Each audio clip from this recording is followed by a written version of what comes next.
Scarlet Witch issue number 5. That's right, folks. It is the Halloween season, so might as well do like a Halloween theme issue of Scarlet Witch. I say that loosely. It's not like Halloween. It's more horror than this book has been. I think this book has been more like magical and fantastical. But this issue takes a character that's the devil and has them fight ghosts. So it's kind of Scooby-Doo, and Scooby-Doo's kind of Halloween. So that's pretty fun. This is a team-up issue. It involves Daredevil, a character who I am sure has interacted with Wanda before. For the life of me, I couldn't tell you when or where, and I think there's something really interesting to play with these two. For starters, they have very complicated histories. I think both in terms of like what they do emotionally and how they act emotionally, and history with being possessed with occult stuff. So, it's a fun pairing, you know, a witch and a devil. What are you going to do? Before we get to them meeting up, we see Wanda is just studying The Last Door. She's just trying to figure out what's going up with it. The events of the previous run and everything going on there have left it in disarray a little bit, so she's trying to study it. Darcy's trying to read up on it. And the best solution they came up with, well, if we can enter the door, it takes us where we need to go, and people can walk through it and show where they need to be here. Might as well just test this thing and walk through it. So Wanda walks through it, and she emerges in Hell's Kitchen, and she's like, oh, interesting, Hell's Kitchen. She is by like a subway, and a woman is running out of the subway, and like a weird hammer is coming at her, but the hammer is hit by a billy club. And then the devil himself shows up, and he's like, hey, it's me, Daredevil. I'm in the book now. I really dig it. You know, we are dealing with, like, an artist. Who's the artist on this book? It's the one that's been doing it for a while. Lorenzo Tametta and Frank William. It's the artist and the color artist. And they have been doing specific characters in this book. You know, we got to see Scarlet Witch. We got Quicksilver, Magneto-ish with Yosef, and Polaris. We haven't really branched out into the larger Marvel universe. So seeing this team take on Daredevil, I really like it. He's very slender. He's also very charming. And I think that's a really good like way to make him in this kind of book, especially when it's like a Wanda-oriented book. You have a guy that dresses up like the devil. She is a witch. He is the devil. We're playing with like religious themes and exorcism stuff. Make him a little more like fun and flirty. I think that's really good for his character here. And this book does that really well. So they meet this woman. Her name, I believe, is Maya or Mia. She was on, like, the subway, you know, coming back from work. And then there was, like, some weird dust on the train. And then suddenly things got crazy. It smelled really bad. And she says, like, a ghost attacked them. And everyone on the train was, like, seeing some weird stuff. Some weird being stuff. It was crazy. Didn't understand what it was. And, like, this weird hammer started to follow her. And she doesn't know what that means. So Matt's going to comfort her. Wanda's going to examine the hammer. It has ectoplasm, one that she's familiar with. It is from a god, but a lesser god. So Daredevil doesn't have to worry that God himself is here. It's not that. It is from a character called the Bricklayer. They appeared in like a Crypt of Shadows book or something. And they have like magic bricks. And like the bricks are like powerful and they can like possess stuff and whatever. And because of that, they are connected to Chthon. So because Wanda lost Chthon and Chthon is no longer in Wanda, this is happening, clearly. So that's pretty cool.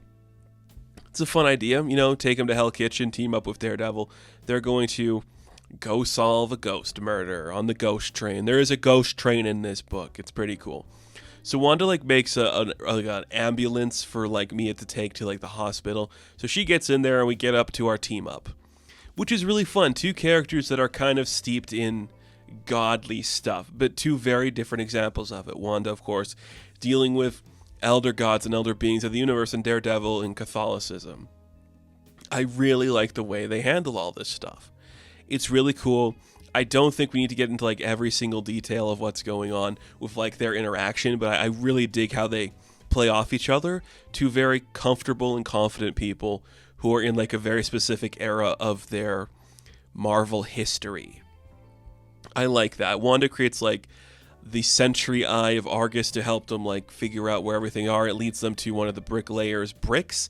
They find the brick and then they are attacked by someone like possessed by one of the bricks. So they fight him and he calls Daredevil like a false devil because Chthon is like an elder being and like the devil or whatever. A fun idea to play with. Daredevil dressing like the devil when we're dealing with characters who know the devil. That's kind of fun. Matt's response to that is, I thought I just looked like my dad. Very fun, very good Daredevil. That's how he should be. I like it. They defeat this guy, and Wanda like takes like his head in a magical sense and like holds it up so she can use it as like a beacon when they head deeper down the tunnels. And Matt's response to that is like, so you nuke the guy, but you keep the head. Are you sure we haven't dated? That's it. That's what you need to see. I love that energy. I dig it a lot. They're just like headed down a way. Matt's kind of talking about how he's nervous about this. Like, it feels like when I was at my father's funeral, I don't feel like comfortable here. We're kind of stepping out of my element. I fight like ninjas, and now I have to go fight a ghost train. And she's like, you're doing fine. You know, don't forget, you are the devil, and you are very good at this stuff. So let's go fight a ghost train. We eventually find the ghost train. There's the bricklayer. He says a bunch of words we don't need to get into. Just like Chthon is like back, and I'm here to like wreak his vengeance or whatever. And there's a bunch of like people possessed on the ghost train. It's kind of awesome. Like, if you're going to team up Scarlet Witch and Daredevil, I think this is exactly what you should do. It is kind of religious-y, it is kind of mystical, and it's just two characters doing some fun stuff. So they're going to fight the Bricklayer, and that's pretty cool. Wanda's going to fight him on a magical sense. She even uses like a pickaxe to fight his hammer. That's so cool. Like, that's a fun use of her power again. Matt goes into fight like the possessed people, hoping he can calm them down. It's pretty crazy. Wanda tries to like talk to the Bricklayer, trying to be like, you don't understand, you don't have to do this, okay? There's other ways we can get around this. And then something really cool happens with Daredevil in this book. He's fighting these possessed people, and he's like, well, this is only going to work one way, so I hope this actually works. And then he like reads some Latin, or says some Latin in a couple of panels, and then he says amen, and everyone bursts back to normal because Matt Murdock just did an exorcism on like the elder spawn. And I'm like, that's so cool. What a fun idea. Because like, if we're gonna throw Matt in here, and I'm for it, I like the idea of Daredevil being in this kind of story. It's so out of his element in some ways. Sure, have him do this. He is Catholic. This is something he would know. So he's going to do an exorcism, he's going to free these people, and that's how he's going to save the day. On that end, I really dig that. It's pretty cool. Wanda gets like bit by the Bricklayer, and she's like, okay, that's enough. You bite me, I bite back, buddy. And she like summons like a big piranha thing from the ground to like bite him, and it eats him, and he's kind of destroyed a little bit. Daredevil kicks him in the head, just to, put insult to injury. Just going back. He's like, you'll never find all my bricks because all the bricks make up the construct of this guy. He's laid them out like all across like the world. You'll never find all the bricks. And one was like, maybe, but I'm going to destroy this brick right now so you'll never be able to be like your full power. So she summons like a very specific bile, drops the brick in it, and she's like, all right, goodbye for now or forever. I don't really know what's going to happen. Eventually I will find all your bricks and I will burn them. So goodbye, Bricklayer. That's it. They burn the Bricklayer's brick. Now he can't become like his full power. And Wanda goes up to Matt like, hey, you know your Roman rights. All right, that's pretty cool. He's like, hey, I mean, this gig attracts a certain number of demons, so you just got to expect it sometimes. I really like that. I like that one of the women who was like possessed is like, what do you mean demons? Was I possessed? Is that what just happened? I don't feel normal anymore. And she's like, yeah, you'll get over it. You'll be fine. The EMT shows up because Wanda's like emergency vehicle she made eventually found a hospital and got people to the situation. It's pretty cool. That's the Wanda and Matt team up. Scarlet Witch and Daredevil just fought a ghost train, man. I think that's pretty cool.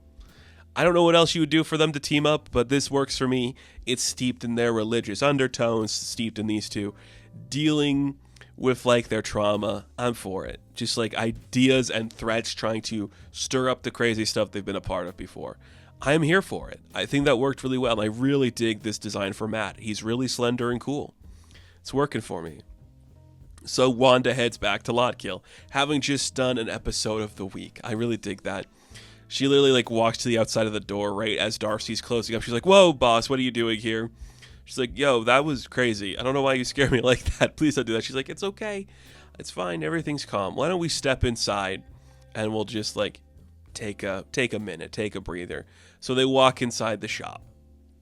And who's waiting for them as they walk inside the shop? Well, it's the stinger for the next issue. The new and improved, you could say, the young Agatha Harkness. That's right, folks. Do you remember when Catherine Hahn was cast as Agatha and this book made her young? That's right. Young Agatha is here. Woohoo. She's like, hey, you did some stuff, Wanda. We have to talk about it. Okay? Cool. I mean, I guess this is better than Agatha having her own book. Because I don't need to see that. I don't think anybody wants to see that.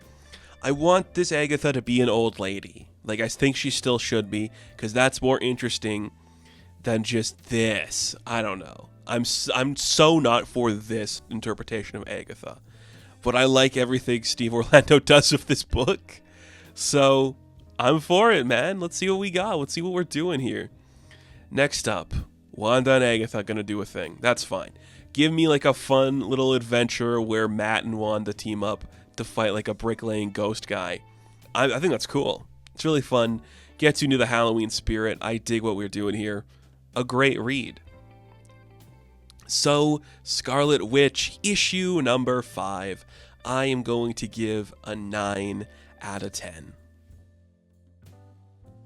Now, thank you all for watching this review. Be sure to like and subscribe to the channel. As always, you can check me out on Instagram, TikTok, and Twitter. And of course, I will catch you in the next one. Have fun. Stay safe. Good luck.